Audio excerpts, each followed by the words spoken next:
Ladies and gentlemen, welcome back to the Sitting In Podcast. This is a conversation with athletes about real life. Today, we are sitting down with Adam Mills. Adam Mills currently runs Source Endurance, which is a conglomerate of coaches, I guess, would be one way to describe it.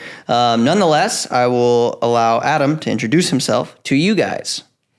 Yeah, Adam Mills. I do run Source Endurance. It is a conglomerate. It's a good word, like collective. You know, any of those fancy sounding, communal words. Communal words. Yeah, it's good. It's a good time. We all work hard. Yeah. Before you were a coach, though, you were a bike racer. Kind of.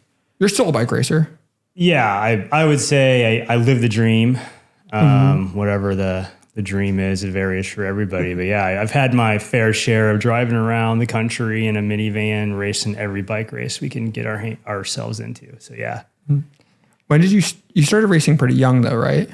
Yeah, it was probably 13, 14, somewhere in there. Like junior races, USA cycling stuff, like Lance Armstrong, junior Olympic, whatever, back in the day.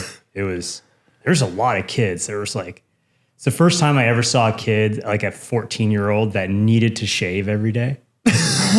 Man children. Oh, it's amazing. Kid was like so fast, and I thought that was awesome. But then I don't know where he is now. But yeah, probably powering hydrofoils somewhere. Oh, he was. Yeah. He just destroyed everybody. It was great. So, yeah, because you were.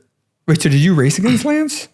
No. Lance is like 6 or 7 years older than me. Maybe. So yeah, thank God.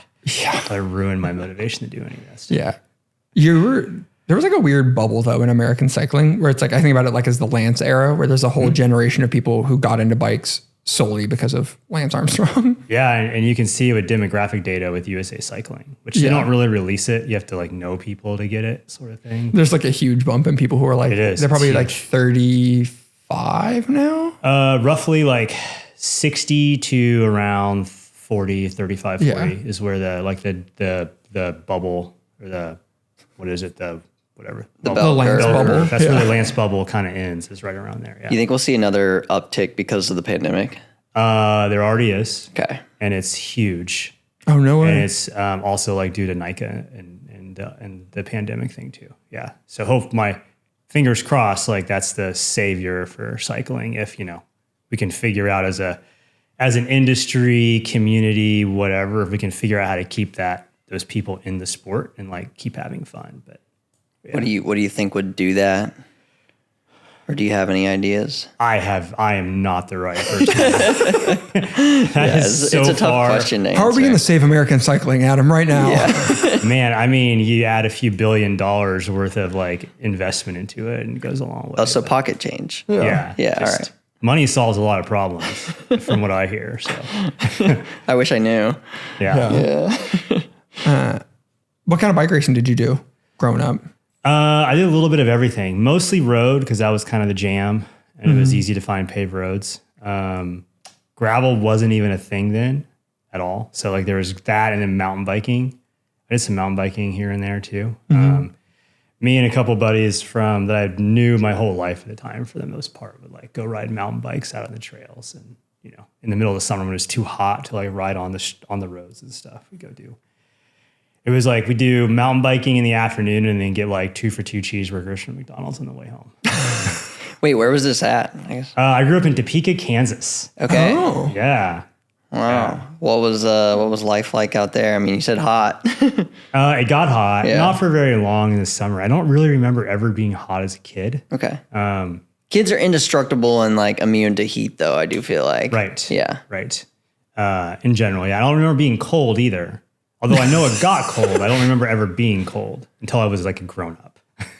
Now I'm cold all the time. Yeah. Not either hot or It's San cold. Diego blood, man. That has changed my life for the worse. Absolutely. But you know what? We earn it. You know, Yeah. it's hard. It's hard with all the sunshine, Yeah. we gotta push through the gray to get to the sunshine, though. Yeah. But yeah, I grew up in Topeka.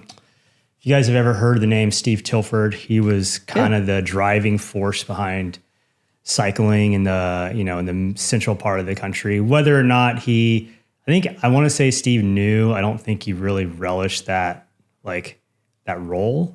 I don't think he wanted the role. I think that's just kind of what happened. So What was his jam? that guy, he won the first mountain bike national championships. He won cyclocross nationals a couple times. He was like raced on the 7-Eleven team, went to world championships. He did about anything you could race that would race a bike, he would race it. And he was based out of there, is what? Mm-hmm, yeah, he lived in Topeka also. Yeah. He has a foundation now, the Steve Tilford Foundation. Exactly. Yeah, I think there's like a paw racing team that's based in Steve Tilford. It's like Raylan's crew. Yeah. Yeah. The Panama cyclocross team is the Steve Tilford Foundation That makes sense. team. Cyclocross. Yeah.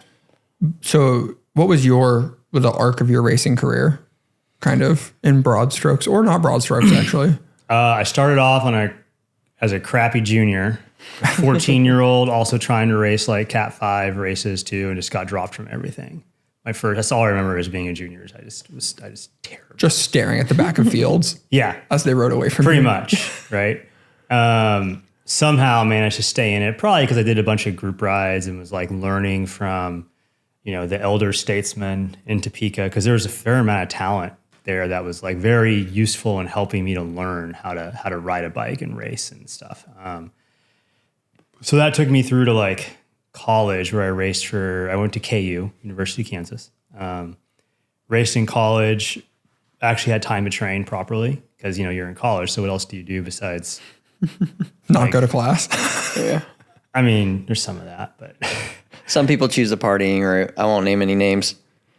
I mean, we all did. I did a fair amount of that. So I was able to ride in college for the first time and actually like get fit enough to be competitive. So that like drives your curiosity about what can you do more. So it was the conference champion a couple times in college, and then got picked up by the Trek stores, like this whole Trek stores store system in the Midwest. Got picked up on their elite team with Steve Tilford. So that was the first time I ever raced with him instead of just watching him like pummel us on the group rides.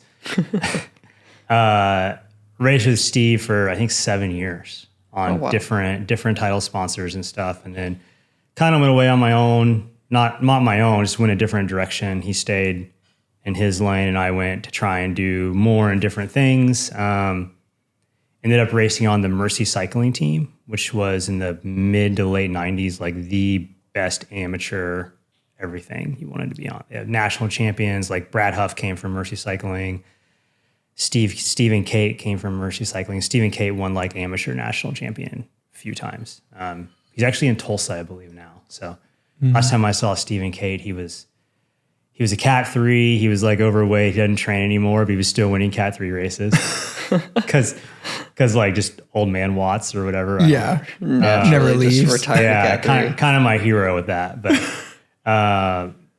so then Mercy Cycling went through some changes. So I ended up being like a reluctant director of Mercy Racing, being like racer director at the same time. That led to a new title sponsor, Think Finance, for a couple of years out of Texas, which then Think Finance split and became Think Finance and then Elevate, two different financial products. So then I ran Elevate, the domestic elite team, for a year. And then I ran it as a director sportif as a UCI team for a year. And then the year after that is when Elevate and Cash Call, or whatever they were then. So Paul Abrahams and that program took over like operations of the team, because I had told the owner of the team, like, I'm not going to do this anymore. Like I gave him 2 years basically. And it was like, I like running the team. It's great. It's awesome to see all these like young dudes coming up, but I really like being married more. And so I'll do it for a couple of years and then I'm out. And that's about when Paul's program came in to run the operation, and he did awesome with it after that. Like Elevate took off. They were one of the best teams in North America for a couple of years, and then the pandemic hit. So here we are. Yeah. Did you go to school because obviously you run Source Endurance now. Was your schooling in Kinesiology or human physio? Yeah, I have undergraduate degree in exercise science. And I liked it so much, I went back and got a master's degree in exercise physiology. So I have a master's in exercise physiology. Were you, I mean, obviously you were directing, but were you coaching like prior to Source Endurance? Were you writing programming for these guys, or was it just like you were out there? So I did. So when I finished undergrad, I went and I was one of the second round of interns at Carmichael Training Systems, right when they started their intern program. So I worked for Chris for a couple of years, like one summer in-house there, and then I was already accepted to grad school. So my supervisors convinced him to let me like try the whole full remote coaching thing, which was great. It was great for me. Hopefully it was great for them. So I was able to like work and run a full client load as I was going to grad school, which grad school is like undergrad, except it's a lot more feast and famine for time. Yeah. I remember my first semester of grad school, it was Thanksgiving break and like 20% of my points for the semester had been accounted for. So I had like 3 weeks to turn in projects and do finals and more projects. And there wasn't a lot of sleep or writing. Yeah. 3 weeks. I take it you weren't procrastinating then, right? I tried not to until you realize like, whoa. But let's just say October was really like busy, really easy. October was awesome. Oh yeah. Yeah. You're just like, there's nothing to do. I might as well just go on a bike ride. It's great. Weather's good, So that's kind of the school process, is, grad school. And then, working for Carmichael, and then left Chris and got hired by Source Endurance at the time, different owners. Okay. So that's how I got involved with those guys. And they were out of Austin, Texas at the time. So But you run Source Endurance I do. all on your own now, right? I do, yeah. And when did that happen? Sometime around 2008, right when the finance bubble was like exploding, I decided, why not? I'm just going to go for it. Yeah. So, don't know what inspired me to just take the leap of faith, but I did it, and been pretty happy with it since then. Yeah. What was your initial vision when taking over Source Endurance? Like, what was the platform that you really wanted to build, and what would you call it now? I guess I liked the conglomerate or cooperative coaching. Like the coaches, we all work together and help advise each other, because we have staff meetings like once a week. Oh, very cool. We can all talk, and it's like a Zoom call. We were doing Zoom calls before it was cool. Pre-pandemic Zoom calls. Yeah, like as soon as we use the Google Office stuff, and as soon as they offered like that video thing, like we were like, yes, we should do this right now. So yeah, that's how we got into it right away.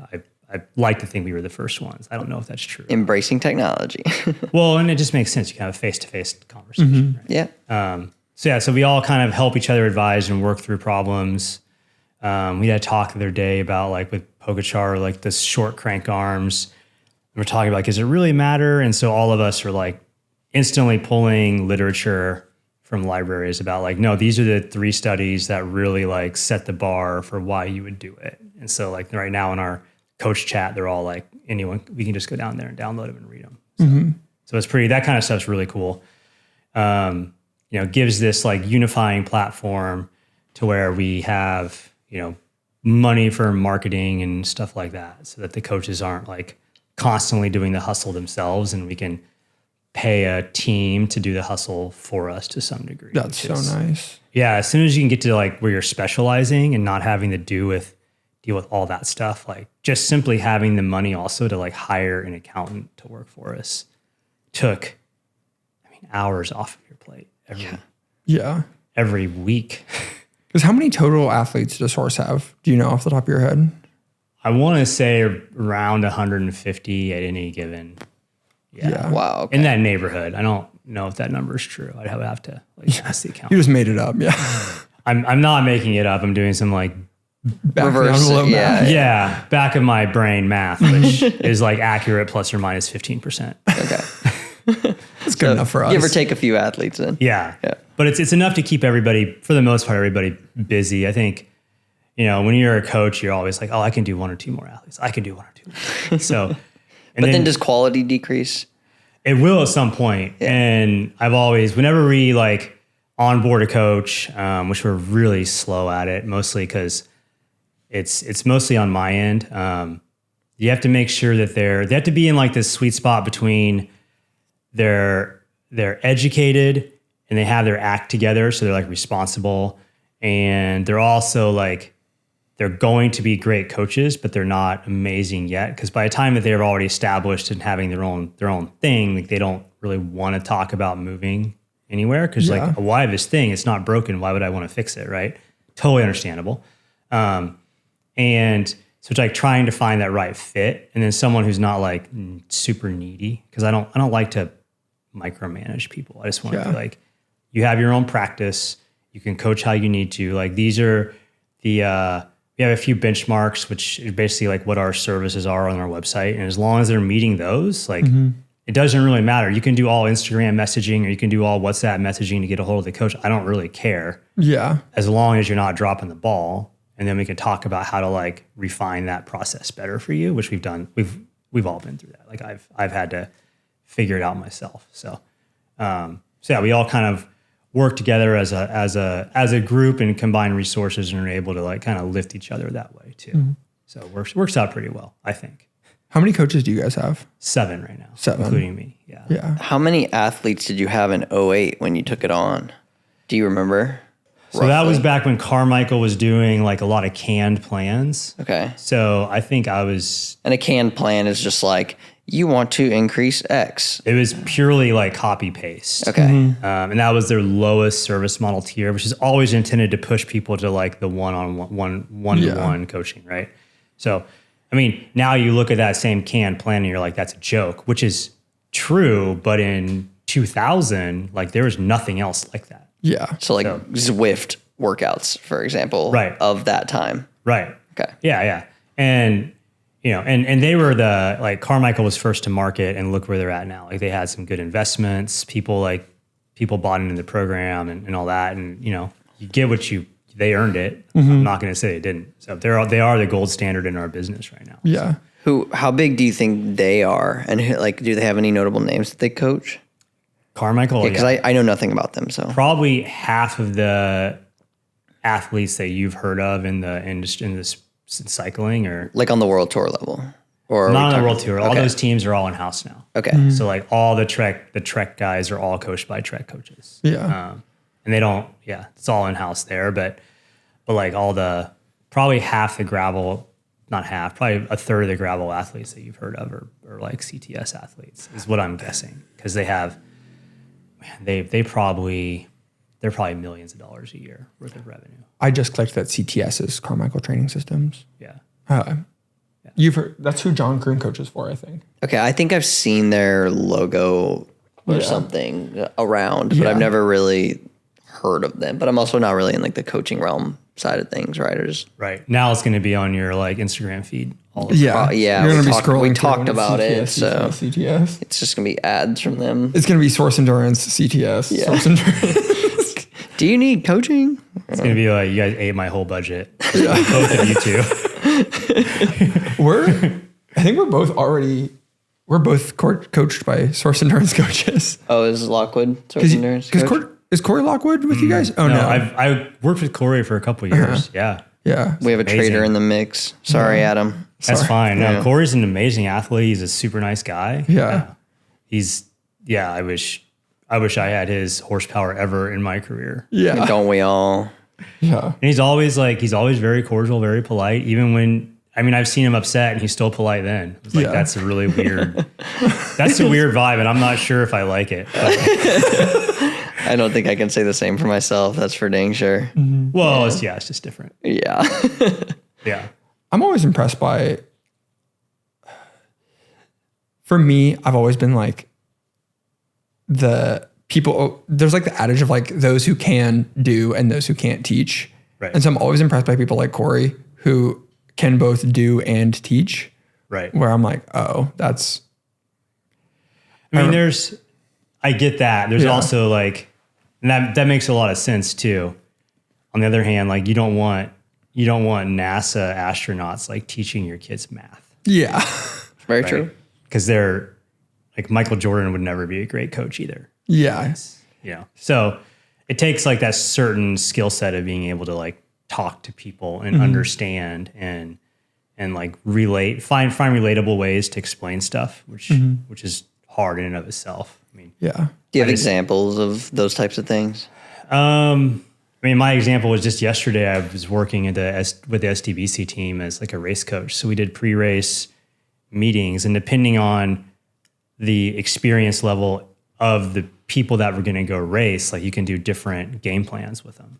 And if you try and talk to, a beginner level race about setting up an island, because that's a strategic advantage. First off, they don't understand what a strategic advantage is in a bike race, right? Yeah. Or like some stuff you were in yesterday where you had this strategic advantage and you're left with like, do I give up this advantage? Do I roll with it and see what happens? And that's like an advanced thought process as in a bike race, which you take it for granted, but beginners, they don't even understand, like just keep riding and see what develops. And then based on that if, it's like the decision tree, right? So based on what develops, that leads you to like these branches. And then if this develops, that leads you to these branches. And you can just keep going from there, and trying to relate like how that can work or give like not even specific scenarios. You just have to give like different possibilities and make sure they see them, right? So this stuff in road makes perfect sense to me, but Max, you're like, you see it in track every time you race, and you probably race.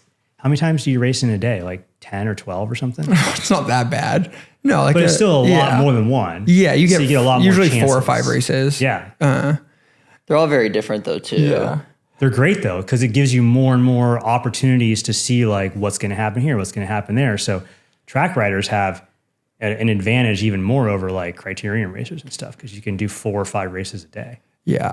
I remember many years ago, I coached with this guy named Dave Grills, and he always talked about the importance of like, well, a bike race is a start and then a middle and then an end. Right. And the best way to, learn how to race your bike is doing that repetition of like start, middle, and end. And part of the reason that I got pushed so into track is he was like, there's no better way to get quality race simulations better than racing an Omnium, where in the span of 2 hours, you're going to get 5 races, 4 races. It's great. They're all different, and they all require like very different mental like processing ability. Like, everything that you're doing within a track race is very conscious. I don't feel like there's a period of time where you check out and you're ever not being conscious. And I do feel like in crits, sometimes I see a lot of people checking out and being unconscious. And those people also are not animating a race or really being involved in it. But right. But if you do both, then you can understand how to manipulate those people that are checking out.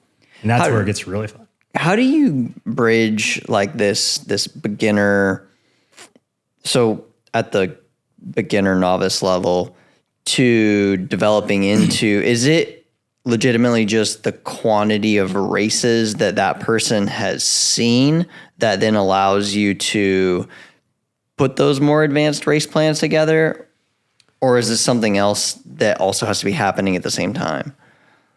So I think there is the quantity of races, but then there's also coupled with the races is like briefing and debriefing. So if you look at, this is where I bring the analogy from other sports, right? If you think about like, so basketball is probably my favorite sport in all honesty, but if you think about basketball and like little league basketball stuff, like there's a coach and they talk about a game plan. And then when they're done with every game, they have a sit down after the game and they talk about stuff, and then they practice and they work on stuff they didn't do that well in the game, right? So you get all these like reinforcing, how do we make these reads? And even when you're young, you don't even think about it. But by the time you're in middle school, they're making backdoor cuts and they're making like reads based on how people are setting screens and how the defense is reacting to it and all that stuff. But in cycling, there's not as much attention on that. So you have to not only have the race starts and the race finishes, and then you have to have a mentor that these athletes can go back and talk to that saw the race, or if they can describe the race in enough detail. And I always ask athletes to describe the race in detail to me. And I'll ask a bunch of questions to try and get them to explain more or to see what they don't remember. Because then it's like, well, if they don't remember when the break happened, then how do you ever think you can figure out how to be in it if you don't even know when it happened, right? So then we try and work through like, what were the 4 or 5 like defining moments of the race, and how did you react to that? And if the answer is, well, I was in the back just suffering, trying to hang on, well, that's a different problem, right? Is it skill set? Is it fitness? Is it just totally, were you at Tulsa Tough for the first time and you couldn't believe how loud the crowd was? Like, who knows? But you have to have that like feedback from a mentor or someone that has more experience, or that someone that you look up to in some way. And that's where you learn. You don't learn by, I didn't realize it was this bad until some of the like clubs and people I've talked to over the years are like, well, yeah, I've raced 55 times the last 3 years. But I just don't feel like I know anything about racing. Like, you've raced 150 times in 3 years and you don't think you know about racing? Like, that's a lot. It's a lot of effort. It's a lot of resources into a sport to not think you know anything. So let's like figure out what you do know, and then we can go from there. But yeah, it's a process to learn. So finishing is like necessary but not sufficient for success, right? Mm-hmm. If you're not involved, so I've seen that in my own progression as well. I can finish 100 bike races, but if I didn't get involved in the things that were happening in the bike race, then I didn't really even like, the finishing was not the thing that allowed me to learn anything. It was all the stuff that happened in the middle. And for me personally, looking back at race footage versus what I thought happened in the race has always been such a unique experience. And luckily I have that outlet and like film all my races. But when I do look back at that and I see that, and I see a break go when I didn't realize it went in the race, that's actually allowed me to connect the dots a lot. And then I can learn from that and go back and like repeat and change things. But it's also, do you think that there's a lack of confidence that inspires people getting involved in races? What is it that doesn't allow them to learn? Do you think it's that lack of fitness, or? Well, the fitness is also necessary to be a participant. Yeah. Right. And it's easy talking to you two here because you both are at that level where the fitness is not the question mark. It's, can you manage everything else in the race, right? Mm-hmm. But yeah, you're definitely right. The fitness is part of it. But then you mentioned it, like you hit the nail on the head. You watch race footage. Every professional sport out there watches game film, except for cycling until the last few years. And then now, like, if you think those World Tour teams that are winning, if there's a World Tour team that wins like 4 sprint stages in the Tour de France, if you think they're not watching game film, you're so naive, because they're watching their race film.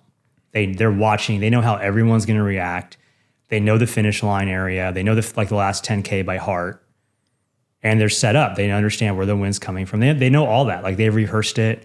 They've done it. It's all set game plans for them. But a lot of people never watch it. Like, how many people refilm the video on their camera and never watch it? They want to make a YouTube or a Instagram clip out of it. They never watch the race. Oh, see, I cut up a 15 to 20 minute race recap video. Right. I have watched the full race like 3 times by then. Right. Well, and it's obvious when you talk about it too, because you and I have talked about races, and it's obvious you've rewatched it. Yeah. Because you'll miss some of the details the first time, and then you'll see them again. And you'll make comments about how, oh, then I saw that. You'll it's obvious, but people don't watch.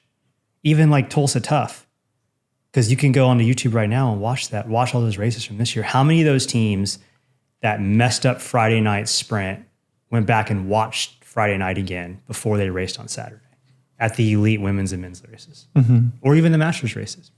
Probably like 20 people in the whole all of Tulsa watched it again. What do you think of Lamperti showing up to Tulsa? I love it. I thought it was cool. Yeah, I loved it too. I saw him on an Instagram video, and I messaged the guy he was riding with, and I was like, "Is Luke allowed to race that? Because it's World Tour. He has to have like a special permission slip." Yeah, to do it from the UCI. I think you're correct. Oh, from even from DQS or something. Yeah. And the reply I got was like, "Yeah, he got the permission like on Friday or on Thursday or something like that." Yeah, but I love it because for all those people that want to see like, well, what's the difference between World Tour and not? Like Friday he got the $1,000. He won the Gambler's Preem, and then he decided, I'm just gonna go ahead and win the race as long as I'm winning this lap too. Like, I've never seen anyone do that. Not even Holloway could do that. Yeah. But he did it. that was, I feel like I like tried to explain that to people this year where I was like, this is like probably the hardest race. Like Friday night at Tulsa is like one of the hardest races in the country. Yeah. People joke about like, well, you finish where you start. Like, oh, you started 70th wheel, you're going to finish 70th wheel at Blue Dome. Not and for the guys that are good. Yeah. But the idea that you would like win 2 consecutive laps at the last 2 laps at Tulsa is like the 2 mostly contested laps too. Yeah. Not just any lap. You can win the first 2 laps. Yeah. The first 2 ones are easier. Yeah. But yeah, it was, I hope more of that happens because I think that that's how, because people always talk about like, well, the way you get better is you like, it's by like elevating, right? Right. People who are Cat 3s get better by racing Cat 2s. People who are Cat 2s get better by racing Cat 1s. I hope there's more trickle down of like, because I think that's how you make like American bike racing better is you have people like Luke Lamperti or you have people who are like, world tour guys showing up to, the big races, Harlem. Right. You see real Tulsa. fandom too, because after the race, I was watching the live stream a little bit longer than the actual, race end. And it was really cool to see how many people were like coming up to him and wanting photos and autographs and all this stuff.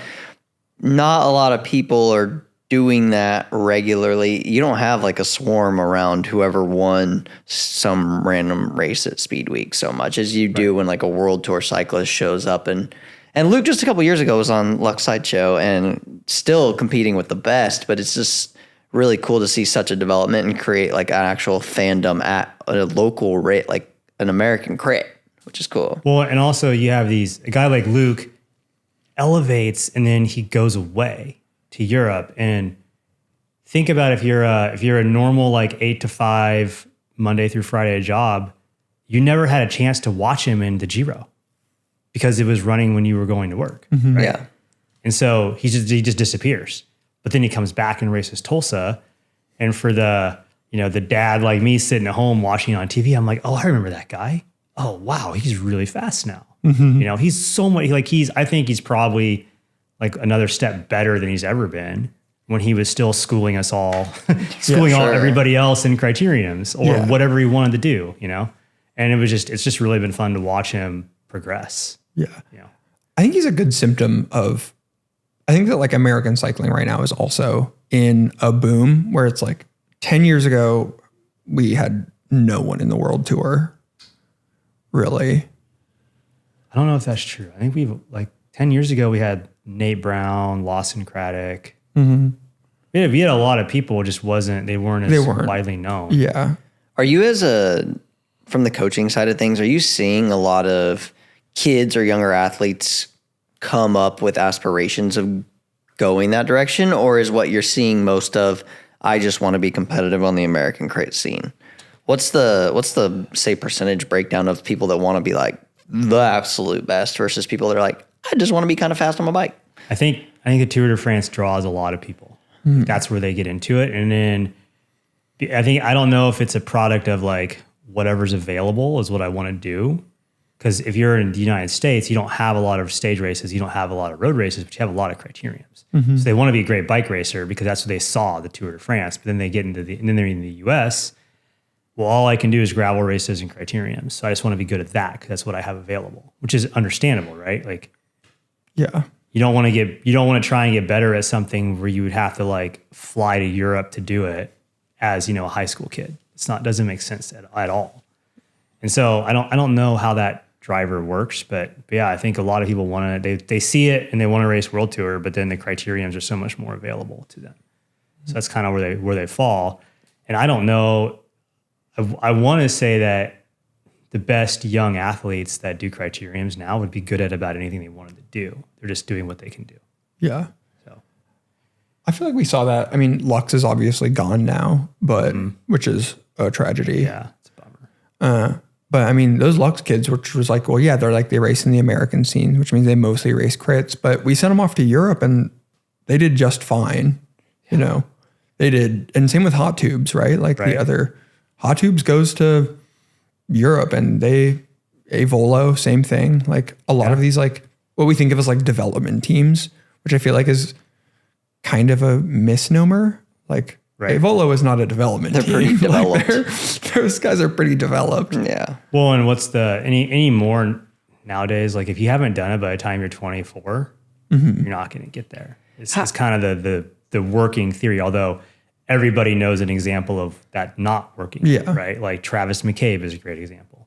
So who knows how true that is, but that's just the general consensus. So. Do you think the sport is getting younger though as well? At least from my perspective and what I've heard and read is that the sort of average age of those that are competitive at the highest level has kind of decreased. And I think we're seeing it a lot more with these grand tours where the same dude that's in the yellow jersey is in the white jersey. Same dude that's in the pink jersey is in the best young rider jersey. So have you also seen that trend from the coaching side of things? Like young kids are just tearing it up and it's no longer that older average age? We have, from a coaching standpoint, some, but also that's a very small slice of the pie. So we're a better place to look at it is like, what's the performance level on an absolute scale from like a NICA standpoint? And I raced in the area here in San Diego. There's a Thursday night mountain bike series, quick and dirty races run by Victor Sheldon. Super fun, awesome, like laid back, but also super competitive, kind of whatever you want out of the deal. And they have some Nike kids out there that are legitimately fast. Not like your local fast, but like truly on what I would call an Olympic track if they want to go that way. Not every kid wants to do that because it's a lot of pressure. It's a lot of hard work to even have a chance. But they're talented and they don't particularly train a lot or like the right way or very hard, but they're still racing at this high level, which means there's a lot of talent there, right? And that's just local, but yeah, so then they're young and they're fast. And on the road, like now we're seeing World Tour teams picking up kids like as 18-year-olds. They're paying them on potential, which is kind of like what the NBA does and what Major League Baseball does with the minors, right? So it's great on that hand. On the other hand, like that's a pretty big ask for any teenager. Yeah. Like I don't know about you guys, when I was 18, like I couldn't do anything consistent. I couldn't even brush my teeth consistently. I mean, how are you going to ask an 18-year-old to like do anything in sports? But the same thing goes for like college athletics, right? Yeah. You can't get mad at a 19-year-old for not having a consistent career in college basketball because they're 19. Yeah. Yeah. They just discovered Pabst Blue Ribbon for the first time. Like, Something like that. Or like, man, when I was 19, I think I ran my car out of gas twice. So I couldn't even figure out how to get to a gas station on time. It's just scrambled brain stuff. yeah. When do they say your frontal lobe fully develops? It's like 26, dude. Yeah, they got a ways to go. So yeah, I mean, I think it's a big ask. You have all these kids that have amazing talent, but also like something in USA Cycling, like when I was in the coaching development program, like we went through a lot of like burnout stuff with juniors. And this idea is like cycling has too many kids that burn out emotionally on the sport. I was like, yeah, but that's the same with every sport. Like for every NBA or Division I, like 18-year-old that's one and done in college basketball, there's like 10 that are better that just could never get there. They didn't have the emotional capacity to be at that level. And I don't know if that's part of the deal or we should accept that or how that works. I think the other thing that a lot of American kids struggle with is that it's like, if you win a regional title in high school, well, like you're probably going to play college football. And if you go to college football and you win a conference title, it's like maybe you're going to get drafted. And I think the thing that's hard is that like I saw this a lot, especially on the track, is these kids would like, be it in the 17, 18 nationals, they'd go to track nats, they'd win 7 events, they'd win the scratch, they'd win the points, they'd win the elimination, they'd win the omnium. And then they're like, oh, this has to like materialize something. And then it doesn't. I think that's like the other thing that we're seeing is that, That would definitely take the wind out of your sails if you're extremely dominant and competitive in the sport. And I can probably think of the example of the individuals that you're talking about. I don't think that that's like, it's just one people. I mean, like, I think Happens a lot. Yeah, I think it happens, I see this with, the people locally I'm happy to like, they are the people who I've talked to about this is like Antonio Rossi was like this, like one, like I think literally everything on the endurance side at junior track nats in 17-18 and got on Kelly Benefits, which is like a good domestic elite team, but it never really like went like he kind of like, I feel like floundered a little bit. Like Wolfgang, I feel like same thing. And Ian Ulrich, like one just cleaned house at nationals. Alex Gustin, who was on Lux, like went out, won the TT at junior nats. And I think that just like, there's this expectation thing that comes from ball sports of like, well, if you win a national title, there's a next step. And I think that there should be. I think, and the thing that's so hard about cycling is that it's like, oh, you won the time trial at junior nats for the 17-18. Like, okay, cool. Like, what's the next step? And it's like, well, hopefully someone sees that there's value and picks you up. Right. Well, then you also have that. That's a really good point. The only thing I can think of about why that wouldn't happen as frequently is that now you have, it's like what I would consider a weak draft class. Like, and yeah, you win a national championship, but how good is that performance on an absolute level, right? So if you're the best 17, 18-year-old time trial rider in the country, but your output is not on an absolute level, is not going to be successful in a world tour level, the people that would make that higher, they won't make that higher without seeing what you can do. Yeah. So they already recognize that maybe in some instances, okay. So they're racing, the determination there is that the overall horsepower of the group is not right at the level that would be needed to compete with the horsepower at World Tour level or, you know, Olympic level, whatever it might be. Well, it's like, look at what's the American hill climb championships. Like Mount Evans is like one of the marquee uphill bike races, but you know, that guy, whoever wins, that's not climbing with Pogačar. No. Yeah, if records aren't being set there every single year, then right, what are we doing? Right. Yeah. I think it's also the thing that's hard is that it's like, well, in high school, if you're like a ball sports athlete, you're compared to other high schoolers. And then it's like, well, then the next step is like college. And so it's like, well, then you're being compared to like other college kids. And so it's like the NFL needs people and there's not like this like global supply of talent for the NFL.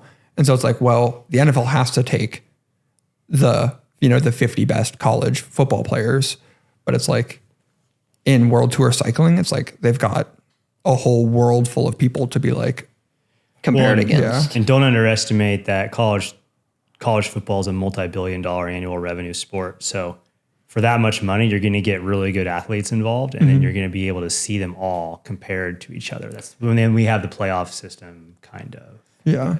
Do you think if cycling paid like the NFL does, Absolutely. where a kicker's making $500,000, if you're just a domestique on Uno X, you're making $500,000, do you think that we would see more Way individuals? Yeah. Like a lot of those athletes from those other sports as well, that like some people, Luke Wilson, who was tight end of the Seahawks, super, super naturally just strong, monstrous athlete, is now racing track bikes and like doing well in the sprint and whatnot. Those athletes could have just been cyclists from the jump, track cyclists, whatever that looks like. And we just talked to Elliot, Search for Speed. He was a track and field sprinter. Do you think that that's probably, we would see a lot of shift from other sports and some of those natural athletes that maybe aren't quite the top tier in that other sport, but could be in the cycling space? Absolutely. Yeah. Yeah. I mean, money talks, right? And the more you tend to pay people, the better professionals you get in general, right? There's always like that's not true because, but yeah. As a whole though, yeah, the more you pay people, the more talent you get. And from your side of things, then, on the coaching front, do you see an impact?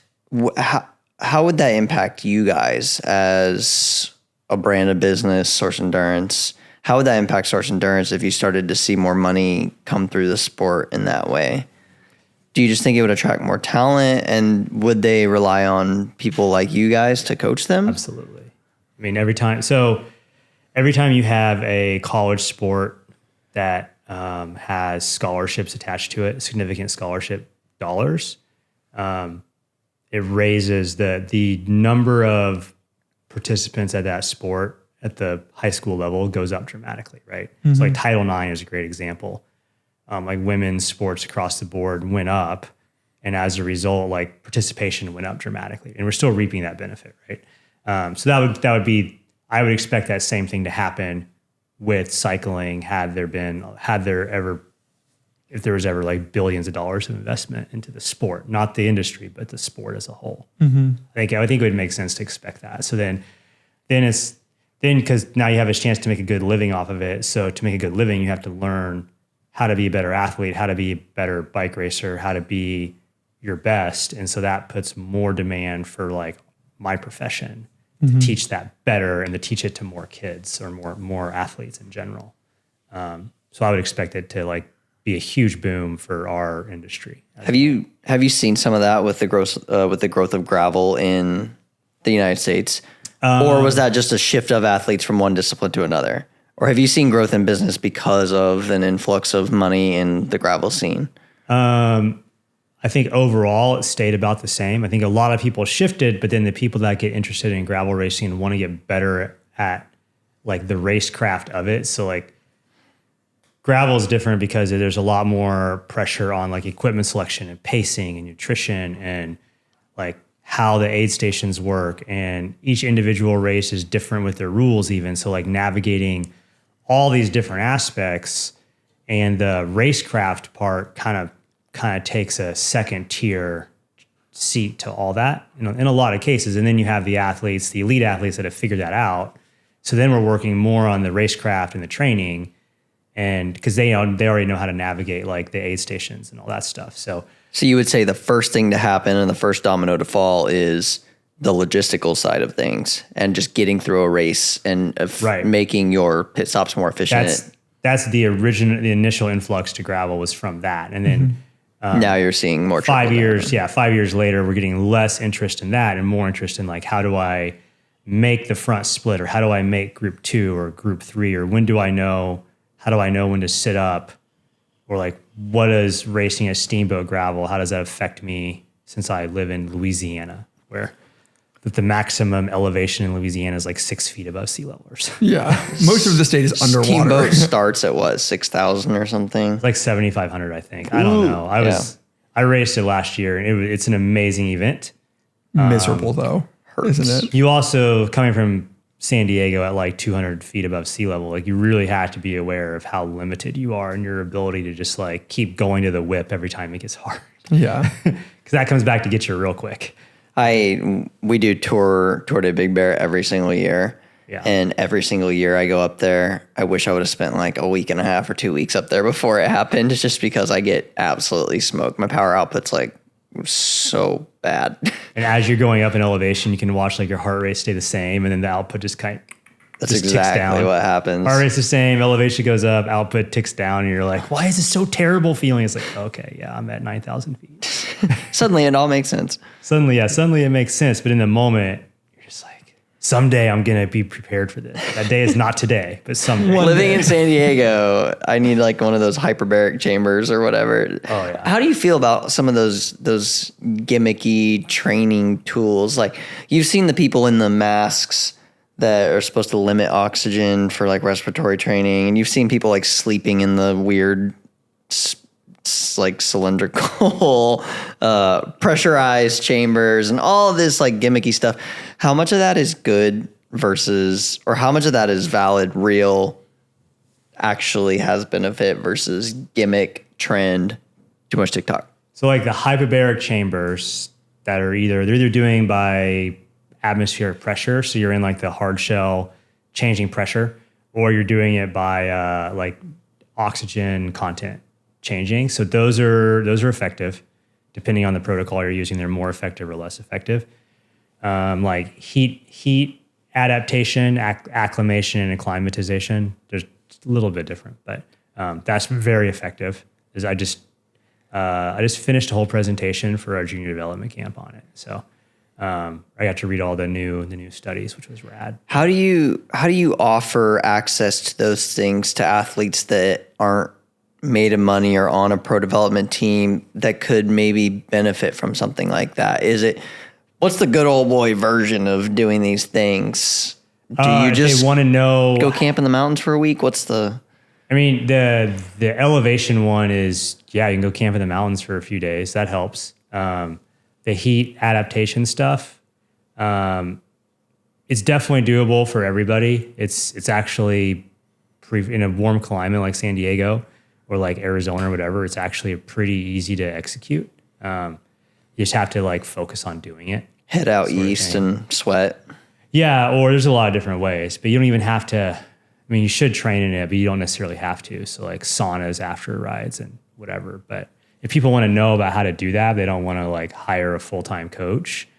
We can do we'll do like consultations outside of you as a full-time athlete. So that kind of helps.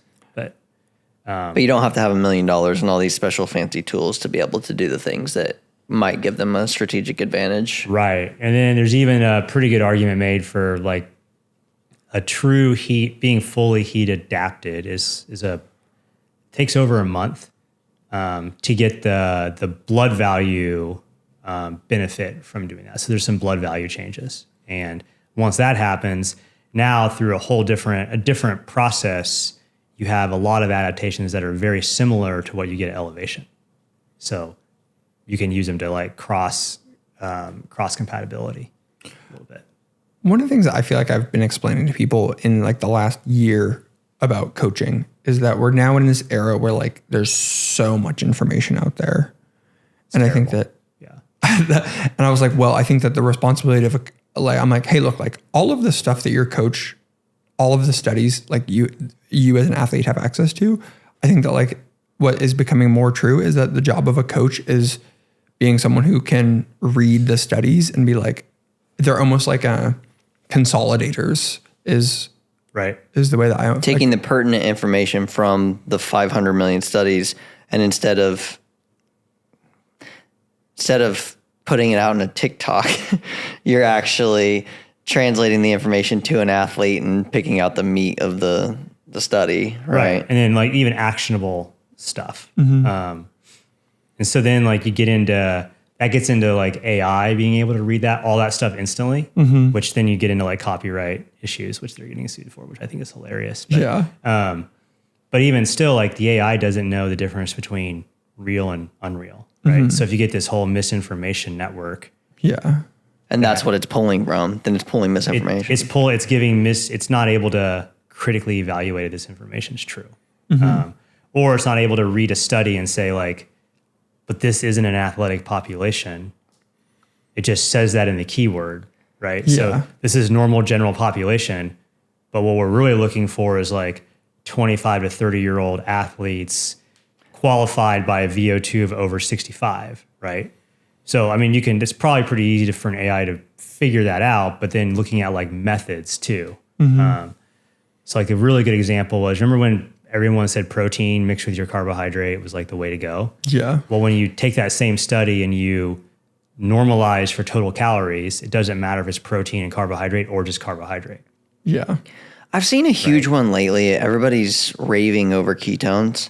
And I noticed like slight benefits in very specific instances, but now I see dudes out there cranking them like for everything at all times. And it seems like that misinformation is getting really big on those and other kind of things that have bubbled up lately. And that's a big one. What are your thoughts on maybe ketones specifically we can talk about, but what are your thoughts on some of those, like the additive, the supplementation and... So our registered dietitian, Kristen Armstrong, sat a lecture on like ketones. And at the time, if I remember correctly, it was definitively undecided if they're effective. That's not saying that like a world tour team, a world tour doctors don't have information that's not published. This is just saying the information that's available publicly, that's published in academia, is definitively undecided on how effective it is or if it's effective, right? That said, the placebo effect, there's a lot of data out there that says the placebo effect is a thing. It's very effective, yeah. So if you think that you're drinking ketones and you think it's going to help you, then it's going to help you. to some degree. Have you seen that with a lot of things, placebo effect? Pretty much everything placebo matters. Yeah. Love Right. it. So if you ever like read the beet juice, the beetroot stuff, the reason the beetroot came to be and it was first to market for academia is because there was a really good placebo for it. Oh, Oh, That tasted like it, looked like it, Yeah. same texture. Yeah. I love a good placebo personally. I'm all about like weird, like ritualistic stuff and like mentality wise that gets me in the zone and I do perform better. So, I mean, Right. it's just you're mentally in the game, I feel like. And you think, oh, I did this thing, so now I'm going to be X percent absolutely. faster. Yeah. But the placebo matters. You know, some of this stuff is great. I don't know about ketones at all. I know like on the other hand, this is the same conversations we had about like gels 15 years ago. Like, do they really help? And now it's undoubtedly true that they help. Yeah. Right? So we'll see. We'll see where the science leads us, but it's science. You do some of the science too, though, don't you? Like, I've done parts of studies. I've been subjects of them. What are some key studies or some of your favorites that you've worked on? I was a subject in you guys ever heard of the power cranks for each individual crank? Just no like bottom bracket connecting it. So I was in a study that looked at the effectiveness of that. And the reason you don't see it everywhere is because the study that I was part of basically said like after 6 hours of use, like the benefits level off. yeah. So it means instead of selling one to all three of us, we'd be better off if like you bought it and then you used it for 6 hours and then you use it for 6 hours and I use it for 6 hours and I give it back to you. What is this thing what is it that? It's a crank set where there's no spindle between the crank arms. So each crank arm can like do that individually. Oh, weird. Okay. It's really cool, but you can also do the same thing with like one leg pedaling.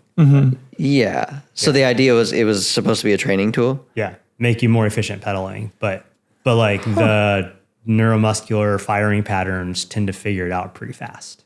So you don't need to practice anymore after that because you have it. So you just do 6 hours of single leg pedaling and get the same effect. Right. Yeah. Love that. In roughly 6 hours. I think it was, we did like 10 sessions of 1 hour. And then after 6, like all the benefits leveled out. Because you're still down in the lab at SDSU, right? We have an agreement with the lab to do some VO2 max testing. We just did a couple runners last week. Yeah. Pretty cool. We've done a bunch of cyclists. Depending on like if other coaches want to send athletes, like we can just do the test and then I can just give them all the data and then let them do the consultation.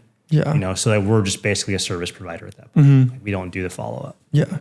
Does running tests and things like VO2 max testing, does that come from being a conglomerate of coaches and having like a company structure in place where you can then provide resources to do that? It makes my thought process is that if I were an individual coach and I were wanting to do that for my athletes, it would probably be a bit tougher to come across an agreement at SDSU or wherever to find the lab, to do the thing. Right. So is that sort of something that you think comes from having the Source Endurance umbrella? Well, and like the education in the realm. The master's degree helps. Yeah. I've done before I even started doing them there. So I don't run the computers and the software. The professor does that.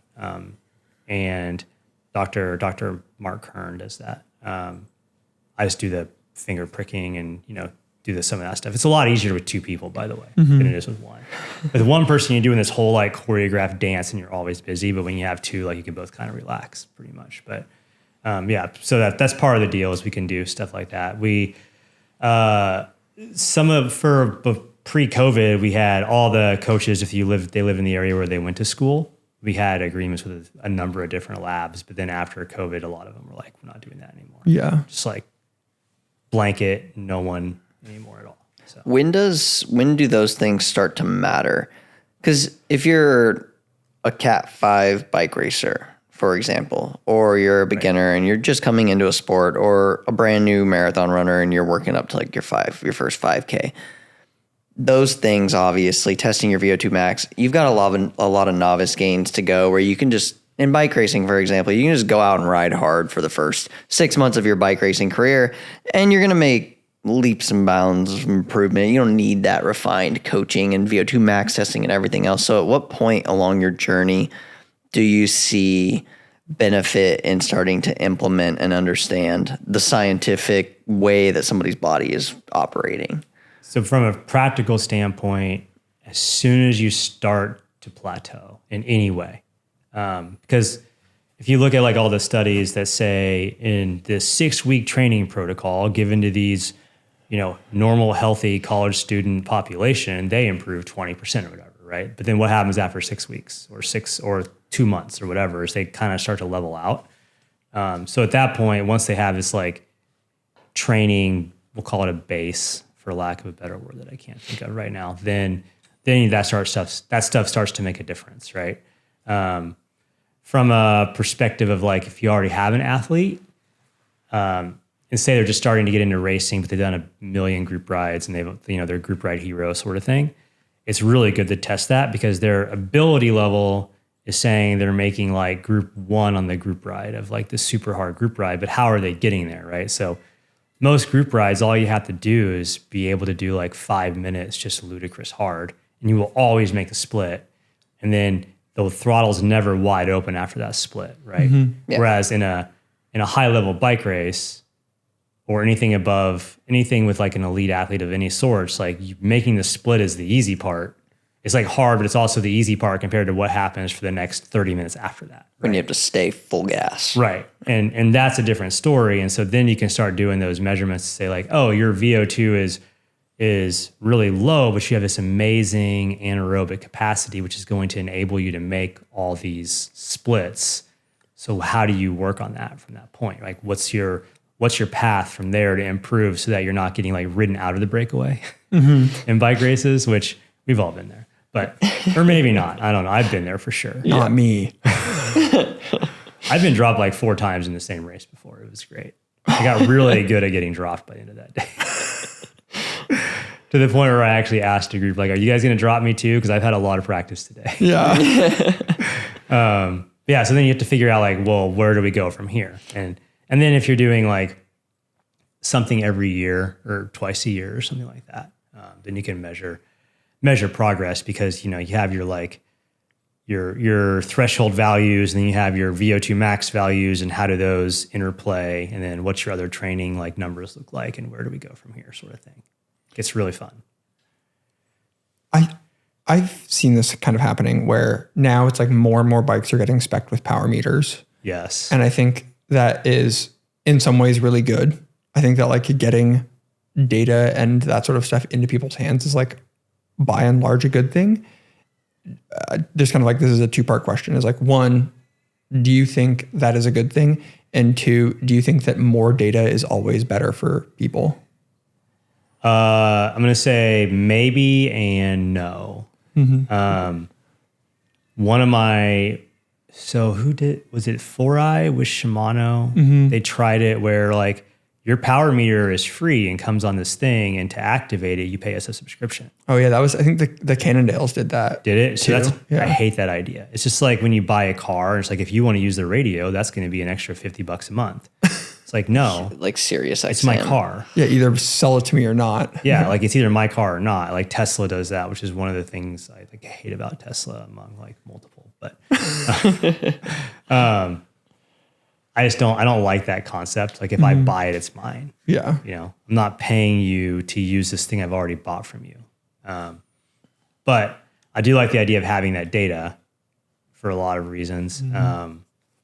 Makes me wonder like what's the end game for a company like 4i or Shimano? Like why do they want it? Do they want it because they're like they're going to try and make you get a subscription? Do they want it because they want to get like, say, quality of life data for like, future general population health things, which is like if you're thinking Strava or Training Peaks, like they're sitting on these mounds of data that they could easily sublet for like general population health studies in some way that are just not. Yeah, if you ride X miles a week or run X, if you're active this amount of time a week, you live to be X age.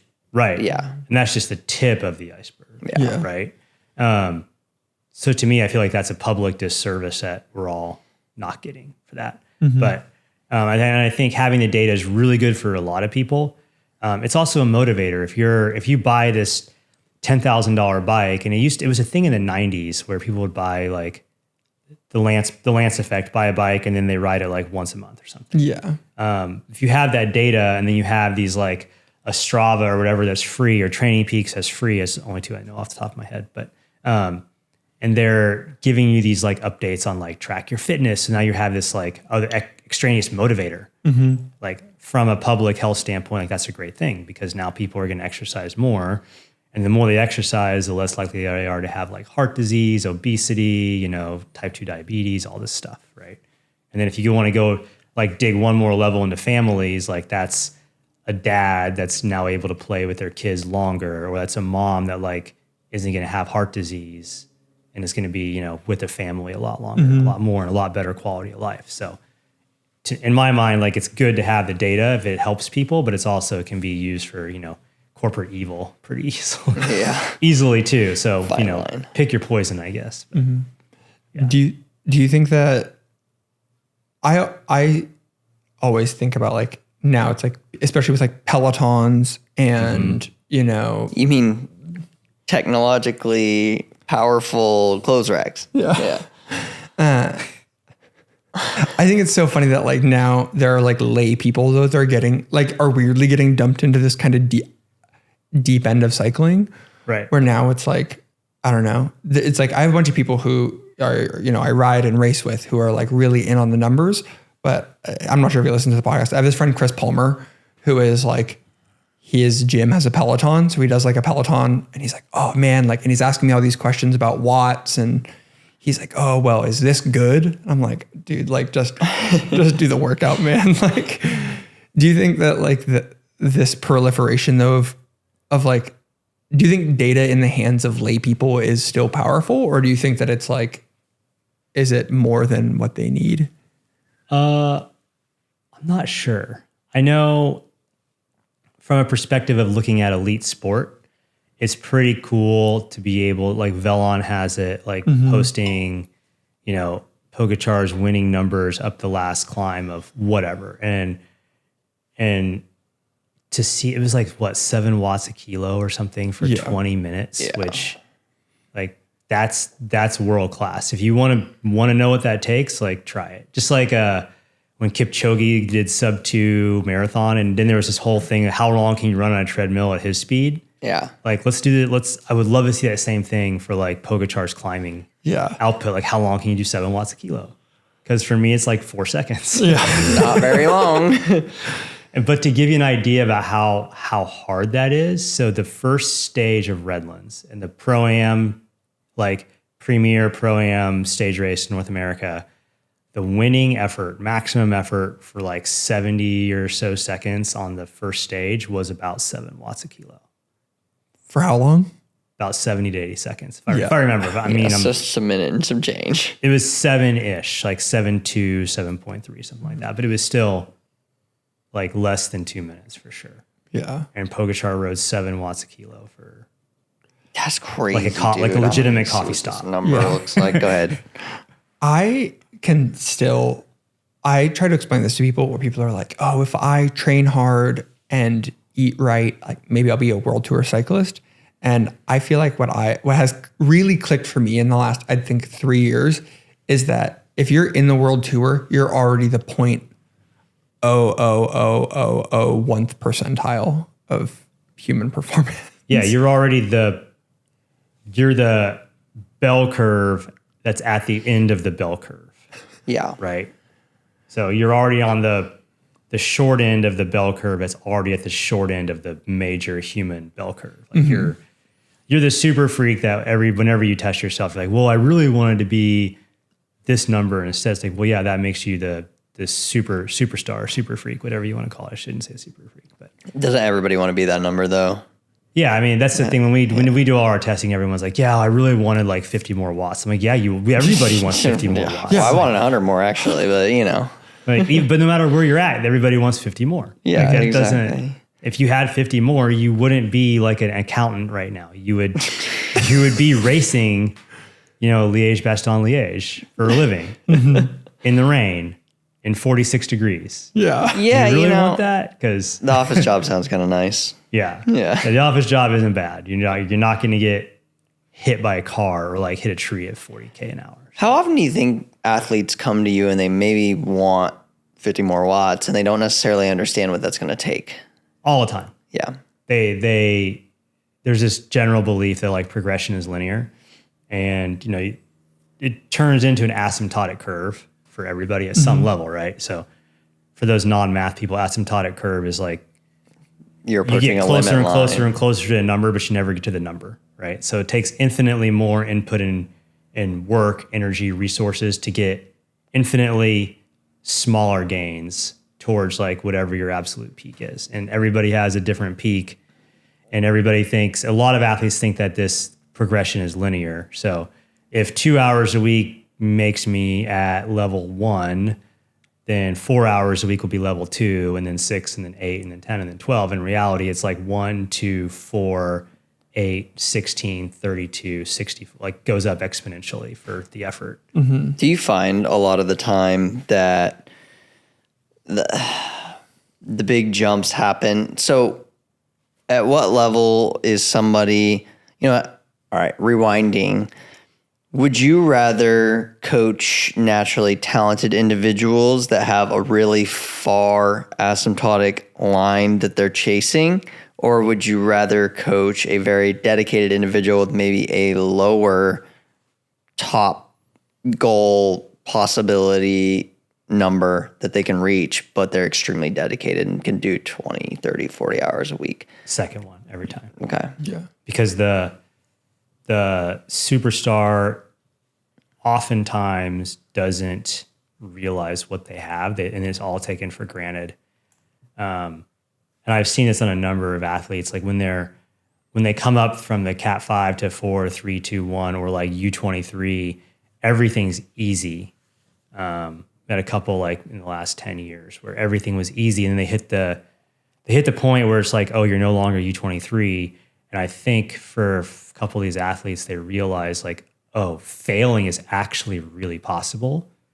And this may be like subconscious too. We never really had this talk, just kind of what I've deduced. But there's this realization that you can work as hard as you can, and you can try all these things, and it may not be enough. And I think that's hard to reconcile emotionally to an athlete that's never failed at anything in their lives, and they've always been successful for everything they've ever tried to do. And now they hit this wall of like, bam, here you are, world class, where everyone's as good as you. And there's no room for error anymore. To squeeze that last 1% to 2%, you have to become the second athlete that is a hyper dedicated individual. And that's probably why we don't see more world tour athletes, right? Is because the marrying of that dedication and that natural talent, it doesn't maybe happen as often as we would like it to. Right. But Kobe Bryant was a great example, because again, I love basketball, so I'm gonna go back to that. Like, you talk to trainers and other players in the NBA in his era, and they're like, Kobe Bryant, he wasn't the fastest. He couldn't jump the highest. He couldn't shoot the best. But he was undoubtedly like the guy that you did not want to be playing against if it was a 1-point game. Yeah. Like, you feared him. And it's because he worked so hard. But he wasn't the best at anything in the NBA, but he was pretty darn good at everything. But his dedication to work and to trying to improve was unparalleled. He just never leave the gym type guy. Yeah. Yeah. Yeah. And so those are the athletes I think that are really fun to work with, because they ask the questions. They're like, well, based on these things in the race, like, what were my options? And they're already on a pro team. I'm like, you should discuss that with your director. Yeah. For starters. And then we can talk about it afterwards. Because when you're in the race, you're their athlete. Like, you're not my athlete then. Then after the fact, like, we can talk about, I can tell you what I saw, which is always in your favor because I work for you. So whether or not that's the actual game plan, I don't know what the game plan is. I'm just saying, like, what would be best for you, athlete, is if these things happen instead, right? But yeah, you should all. But they're also like, why do I need to be able to ride 60 minutes straight at my threshold power? It's like, well, because if you can't, then it's not your threshold power. Yeah. Because that's the big boy version. Like, all these 20-minute tests. Those are feel good numbers, man. Those are, they're proxies, right?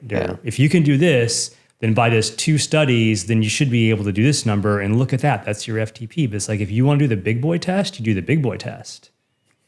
And Yeah, I that's always the real number. Base my threshold on like a 40K time trial. Yeah. That's like the closest that you That's get. the Like original. 50 minutes of your full gas effort. Yeah. I pick whichever one's the highest. I do. That's a great way to do The it. Zwift ramp test, bro. I go out and do an 8-minute test. The VO2 max, take some percentage of that. Zwift ramp test, 20-minute test, hour test, and then I cherry pick which one makes me feel the best. That's legit. I just Whole never, week of FTP tests. I also The never vanity changed the test. number. Yeah. I set my FTP 3 years ago, and even if it was 30 watts higher, I just stick with that number until I get back there. That's how that works, right? I mean, so that's a different like motivational way to do it too. Because especially if your seasons ebb and flow, then you should do this, even though you're not there yet, but this is where you have to be competitive anyway. So you better get there, or the As opening quickly as possible. with a better first quarter of your season is going to be very unpleasant. Yeah. One of the things that I've always struggled is this like managing of expectations with athletes, Right. where I think that like there's 2 big hurdles that I have to explain to people. The first is that you're not going to be strong all the time. Yep. And then I think the second one that's always hard is dictating to people that progress is slow. And as you get stronger, the progress gets slower. Right. Chasing that asymptote. How do you deal with those 2 things? Like, It's tough. It's a different conversation for everybody. Yeah. And I'm not always good at it, in all honesty. I can throw out data and numbers to people and like use that to help draw the analogy of like what you're asking is going to be really hard to do. But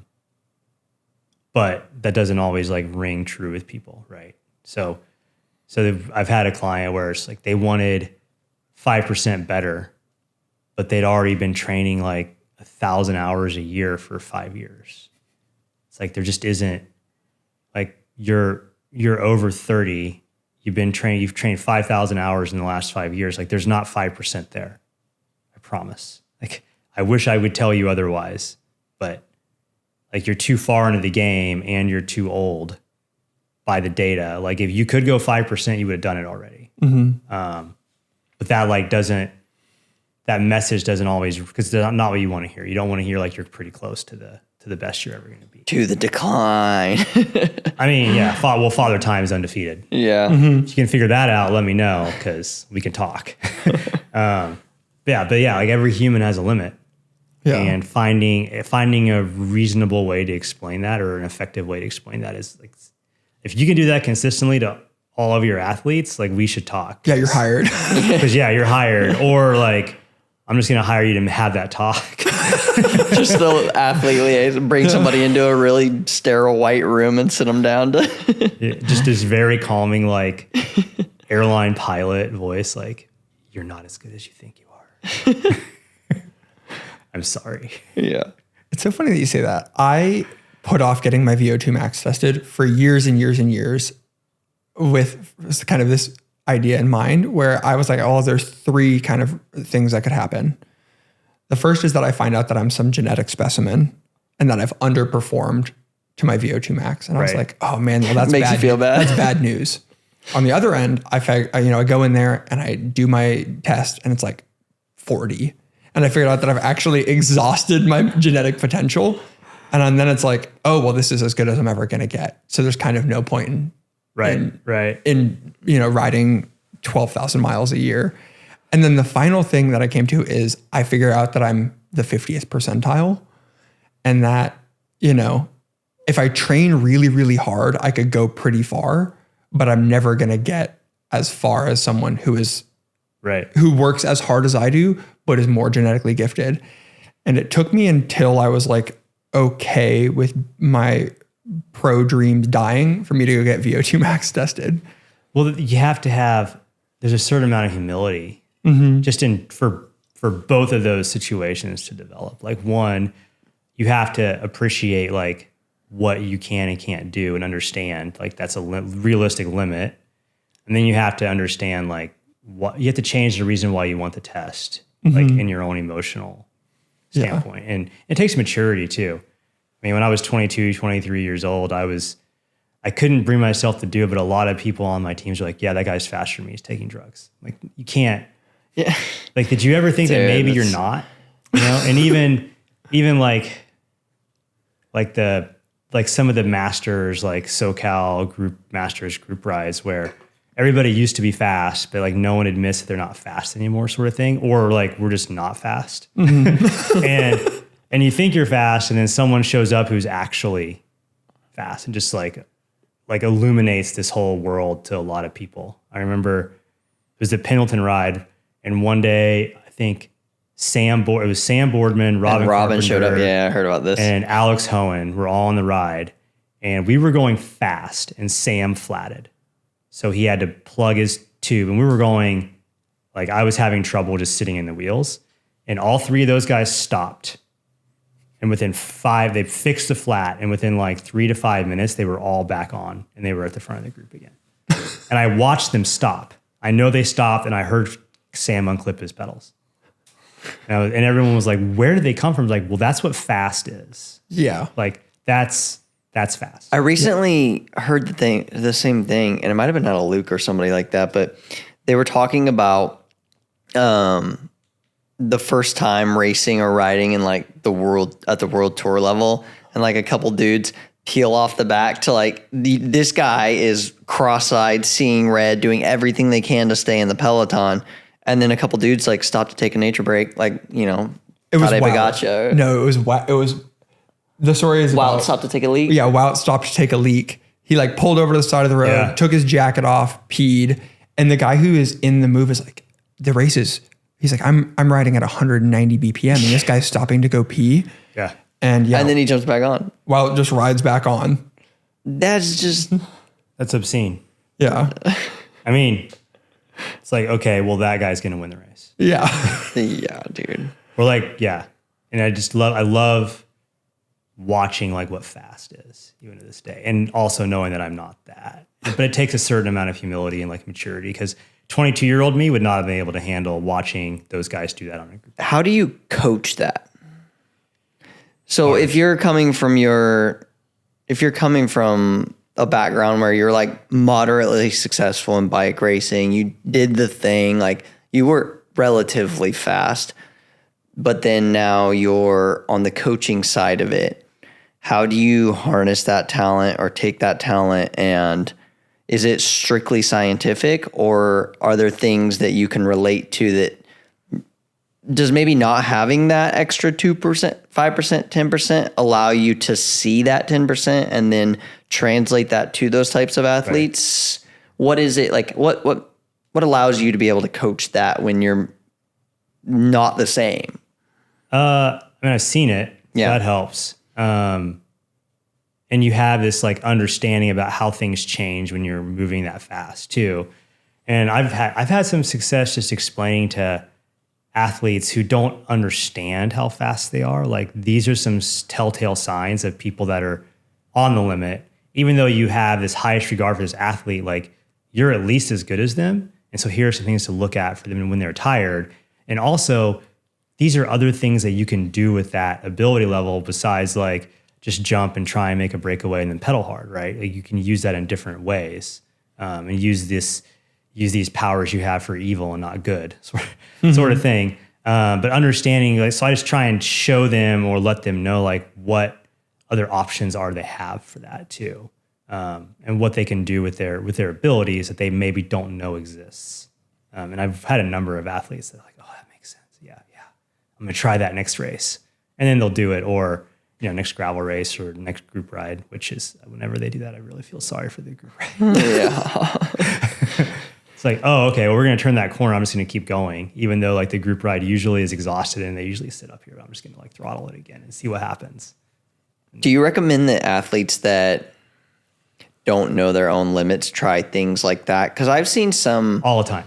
Yeah, I was gonna say I've surprised myself in some instances. I'm like yesterday, for example, right? I'm out there, like I'm like $50 preem. Whatever, dude. My teammate's up the road in the break. I'm gonna sprint for this preem. Yeah. Like, so I just did. And then I was out there and I was like, well, I guess I could just ride this now and see how long I can ride it. And always. I mean, that's what like local racing or even the training races are for, is to try and figure that out. Now, you're going to make bad decisions and like, blow it. You know, like be in the hurt locker, like thinking about how you have only yourself to blame for this. And that's its own like certain amount of fun too. But it also, I think mentally it makes you work your way through like these poor decision tree that puts you in the box right now, and you have to work your way out of it somehow. So then it really just helps you again in a different way of understanding, like, I can be in this sort of a situation for this long and like not fall to pieces. And then you can do it next time. Again, it's easier, right? You know your own limits and you know what you're capable of, and you can now push that a little further and see where you go. I have like a little mantra that someone said to me totally in passing, and they didn't even remember that they said it. But years ago, I had a coach tell me that I wasn't made out of paper. And it's funny, like years later, I was like, hey, remember when you said this thing? And he was like, no. He's like, I just said that. But I think that a lot of times what I've seen so often is people are like, they've collected all of this data and they're like, oh, well, I can do 300 watts for 5 minutes. Right. And then it's like, they're so fixated on like, well, if this is what I can do, then that's all I can do. And I think that the local racing is so good for being like, yeah, like your training files say that you can do 300 watts for 5 minutes, but go try and do more. Go try to fail, you know? And I feel like that's... Or can you do 300 for 7 minutes? Because now try and go, maybe you went a little earlier than you thought you could. Right. Or I like to challenge clients that think they have all the numbers dialed in to not race the power meter, because at some point in a bike race, you have to go whatever speeds that's being dictated to you. And that's never comfortable. Yeah. And that's the important part. It's like working through that physically and mentally, because, you know, we've all been there where it's like, slow down, please. My best result of the year was on no power. It was an accident. And then you hate that because you're like, why didn't this thing turn on? Or yeah, I wish I had the data. Yeah. I mean, yeah, I was like, well, yeah, I mean, I wish I would have had the power in my back pocket at least, but I think I had 1 year where probably the 3 races that I wanted the power meter for, the battery died in. It was just how it works though. Like, I know I did a lot of watts though. I know it. It was uncanny. Like, it was the only 3 podium spots I got that year, and they were all like a dead power meter. All right. So sad. You heard it here first, folks. Kill your power meters. Yeah, let your power meter die. Flip your computer upside down on your handlebars. Yeah, I was so sad about the whole process. Like, what are some of the things that you see what are the through lines that you see in successful athletes? If you had to like make some blanket terms where it's like a lot of the people that have found success under you have these characteristics. Like some of them can be mental, some of them can be physical. It's the same concepts as every sport. Like you have to work hard and take direction and be invested yourself is probably like the 3 things. Be excited to learn and excited to work hard. But you have to invest. You have to realize you're investing in yourself, and you have to be part of that process. So, I've had clients that I swear hired me just because they wanted a cheerleader, and that's fine. I can do that. But then when we talk about like your goals and what it takes to accomplish those goals, like we have to have some hard talks about that, because these goals don't align with what you are willing to do as an athlete and as a client, and that's a problem. So one of those needs to change so you can say you were successful, right? It's just the same general stuff is like take direction, learn. If you're not sure about the question, not sure what you're doing, ask why, because if your coach can't answer that, like you need a new coach. How important do you think it is that how important is it actually as a coach to prepare and train your athletes to ask good questions? Because I know I ask really like complicated questions, but that's because I dive down my own rabbit holes aggressively and like figure out too much for my own good. I think it varies. Like I've had clients that just say, man, I don't look at that data. You're the coach. That's why I'm paying you. I don't care. Like I've full-time full-time dad, full-time husband. I mow my lawn. I go to work. Like I don't have time to deal with this. You just like in our conversations, we have a talk. I tell him what needs to happen, and then we go from there. He never looks at the files. It's great. But then you have other ones that are a lot like your example, where they ask questions every time, and that's awesome too. So it kind of depends. Like every athlete's different, and being able to like navigate those differences are pretty good. We talked to this guy named Terrence a couple episodes ago, and he talked about how he thinks that, and he was like the first person. He's like, I'm not the right coach for everyone. Right? True. And he's like, all of the good coaches will be like, oh yeah, I'm not the right coach for everyone. If you had to like be like, well, this is the profile of the person who you work the best with, what does that person kind of look like? I think I answered a questionnaire about that a long time ago, and it was basically like someone who's willing and excited to work hard, and someone who will ask questions and be involved in the process. Those are the best. Yeah. By far. Some not, and then you have different personality types as well. But that's one of the example. That's one of the great things about having 7 coaches is that we probably have someone that works for almost everybody. We still don't, and we'll refer those clients out too. And we've had a couple coaching groups that have referred clients to us. So that's where you get into this like network of in the industry of just like, not being a jerk, I guess, and having, being well regarded in the professional space and knowing like, that's just being good at what you do, I guess. Yeah. If you had to give one sticking piece of advice to newer coaches who are looking to build a clientele and develop athletes successfully, what would that advice look like from your experience and having done it for so long and now having 7 coaches under your belt that work with you in the Source Endurance umbrella? What piece of advice would you give to those coaches to be successful in navigating athletic development? I think the most important part to be a successful coach is to have a startup successful coach is to have a mentor. And that goes for every business is like find mentorship, find someone who's more successful than you, and everyone should have that. So I think that's really important. Also like, probably just find a mentor, someone that's been there before, because there's a lot of pitfalls as a new coach, right? Like the super needy client, the client that's not engaged, the list goes on and on. But it's probably just find a mentor that can help you, or that wants to help you. Somebody who's seen the things. Yeah. So when you're looking at coaches out there, what makes you click and be like, this person would be a good Source Endurance coach?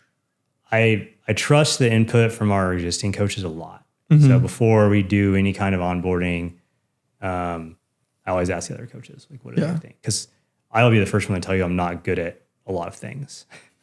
I have a lot of bad ideas too, but so that's one of them. But like you just have to have, I want them to have the education and some experience at like a high level of being good at what you are already, so that I don't have to like hold your hand through everything. Happy to be a mentor, but I don't really want to teach like power files. It's not. Yeah. I think at that point, like you need to do some learning and then we can talk again. I like to hear, you have to have great communication skills, because ultimately the clients are hiring someone to talk through and to work through whatever issues they're having or whatever questions they want answered about the process of competition or just training, or like, why are we doing this? What outcome are we looking for? I think is a good way to answer things too. Yeah. Yeah. You're kind of looking for bedside manner a little bit. Yeah. It's a good way to put it. Write that down. I always think that over the years I worked with Taylor for a long time. Loved it. Give him a promotion. I don't know. Shout out Taylor Warren. But I worked with Chris Daggs, who was with Lux and then the US team. I've worked with Dave Grills. And now I'm working with Corey Lockwood. And one of the things that I've noticed is so funny about all of them is I think I've kind of flourished. I've gotten stronger under all of them. and they're such different coaches. Right. Taylor for me was a guy who was like super, super, super great at being like a head and heart coach, where he was like, you know, pursue your passions, do what you want to do. And it is funny that like now I'm with Corey, who is very much on the other end of the spectrum, Right. where Corey is like, here's the workout, go do it. Go do the workout. Do you think that it's important to like over the course of, you know, your career, have a bunch of different coaches? I would, man, if you outgrow your coach, then yeah, you should change. If you're happy with the coach you have, then I would say if it's not broken, don't fix it. If it's working and you're progressing and you're meeting your goals and outcomes are great, there's not a reason to change at that point. Yeah. You know, it's a process to get an athlete dialed in, not just the workouts. The workouts are the easy part. Like, Yeah. How often do you think an athlete maybe gives up on a coach too soon? Because the coach behind the scenes is doing a lot to develop you and get you to a point, especially a novice athlete. They're getting you to a point and they're building a base that then they can build on and make you the best version of yourself as an athlete. A lot of people and new athletes probably don't understand that. right. How often do you think sometimes athletes are like, this isn't working for, and you probably don't want them anyway, but We don't get a lot of those. I know they exist. yeah. It probably happens a fair amount. Yeah, like our client turnover isn't very, very quick. It's good. So yeah, we don't get a lot of that. And maybe some of that's managing expectations from the beginning. I'm not really sure. But yeah, I hear stories. It's like, you were with this coach for 3 weeks. Like, what did you think was going to happen? Yeah. My threshold didn't increase 10% in 3 weeks. I mean, just getting like a loan payment changed to a new provider takes longer than that. Yeah. Switching car insurance. Yeah, switching your car insurance switching your cell phone plan takes longer than a month. Like what? Yeah. I think that comes back to that, like that managing of expectations, where I think so many people don't understand the capacity for work that it takes to make progress. Right. Do you guys have, I've definitely like struggled with this, where people are like, well, I want to get stronger on 5 hours a week. Yeah, we don't. There's not a real template for that, unfortunately. I wish there was, but yeah, 5 hours a week is a lot, enough to get a lot done. But depending on what they're trying to do, I wouldn't say on 5 hours a week you should expect like great success doing like an unbound gravel 200. Yeah. Yeah. But yeah, you can do a lot of 5 hours a week, but you probably won't be an elite athlete on 5 hours a week. What do you think that threshold is? Like, what's the? I don't know. I think that depends on talent at that level. When you're trying to go to like bare minimum, I think talent level matters a lot. Yeah. Like I've seen athletes that train like 3 or 4 hours a week jump into a elite level local race and do work great. I don't know what the next day looks like for them, but they can do it one time, you know. But then others, there's no way you can do it. So yeah, I don't really know. I think the way we would do it is plug in every athlete and start them on they can only do 5 hours a week and just see where they can get and try and do the fundamental steps to exercise science and see how far we can progress them. If you want to be part of the study, no, I'm just kidding. There are lots of studies that do that though. And they're kind of Yeah, cool. I'm sure. Do you have anything in the wings? Like is because obviously like you took over Source Endurance in 2008. Do you ever have any projects that you like are working on that kind of pull your eye away from coaching, or is this like calling that you've kind of just been? It's definitely a calling. I definitely always am trying to think up ways to like make it better. I think I would like to integrate more like sports psychology into it. Dive a little deeper with like strength training. There's a huge improvements can be made there. Like strength training can lead to a bunch of other stuff that's really good. that I'm more up to speed on than I was, but I wouldn't say I'm an expert at it. It's its own it's this whole own world, which is awesome. You know, and then like managing the virtual space better. It's like, I mean, we could spend $1 million on a better web presence and it wouldn't be enough.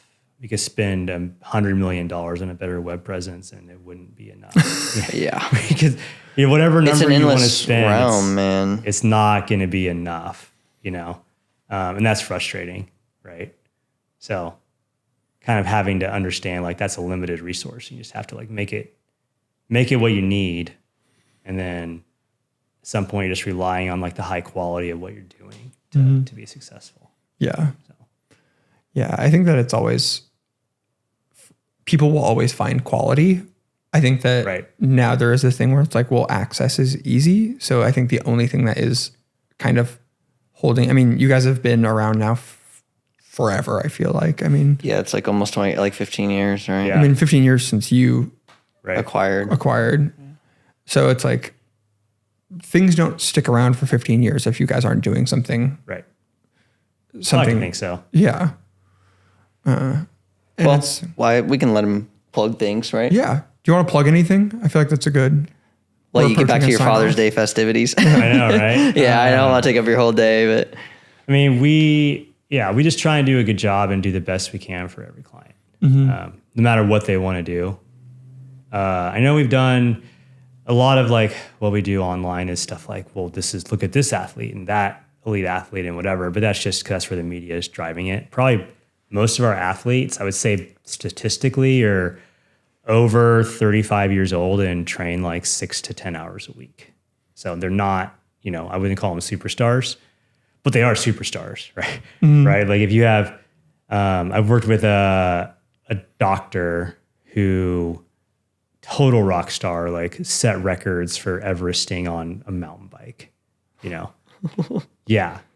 Going downhill after you're done going up the hill, which is obscenely nuts, but also like it's a fantastic challenge. Right. So stuff like that, not on a result sheet for the UCI, but like that's a legitimately brutally difficult thing. And I could never imagine doing it personally, but here I am like, let's make this happen. So yeah, we have a lot of athletes that just any triumph is their own like personal triumph, not necessarily like, a world tour assignment or anything like that. And I think that's really important to help everybody kind of live their best life and have an exceptional day on a day that matters. One of the reasons I got into coaching was that the elder statesmen in my riding group were always like, you only get 4 great days a year and you don't know when they're coming. I was like, well, why not? We should know when a probability that you're going to have a great day is. Why do we not know that? Well, we do now, but at the time I don't know that it existed. So through the magic of science, which is funny, magic in science, right? I can tell an athlete when you have like a 95% probability that you're going to have an exceptional day today, if you don't like mess it up. You mean my 3 hours of sleep and 14 margaritas last night ruined my exceptional day? Maybe, but alcohol does fuel rockets. Yeah, there we go. I like that. We should end on that. Yeah, let's sign off there. Well, thanks for being on, Adam. We really appreciate your time and peeling away for a couple hours on Father's Day. I know you got family stuff to tackle, so we'll send you back to it. Do you want to do any final really quick thanks to people? I want to say thanks to my family for always being there for me and helping me make my dreams happen, we'll say. And thanks to all the athletes who work hard and make it happen for themselves and trusting us to help them make it happen. So, right. I think that's the perfect sign. Hit it.